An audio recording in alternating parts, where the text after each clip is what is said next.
నాకు డ్యాన్సెస్లో నాకు source of inspiration ఎవరైనా అంటే కనుక అది అక్కినేని నాగేశ్వరరావు గారు.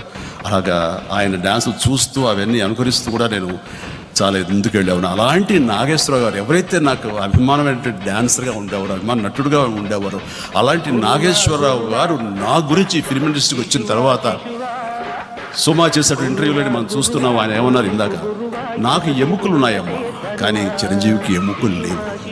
ఆయన తర్వాత ఇంకొక ఈరోజు ఇక్కడ లేదు కానీ ఇంకొక వీడియోలో ఆయన అన్నారు, నేను డ్యాన్సులు వేయడానికి ఆద్యుణ్ణి, ఈ డ్యాన్సులు అనేది ఈ ఫిల్మ్ ఇండస్ట్రీలో నేనే పరిచయం చేశాను, నేనే ఆడుతుండేవాడిని. కానీ ఆ డ్యాన్సులకి స్పీడ్ పెంచింది, గ్రేస్ పెంచింది అది చిరంజీవి.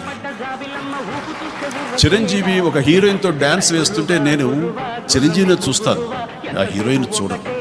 అలాగ ఆకట్టుకుంటాడు తనను నా డ్యాన్స్ తోటి అని ఆయన అంటుంటే, ఆ మాటలు వింటుంటే అవి చాలదా నాకు ఎన్నో గొప్ప గొప్ప అవార్డు సమానం.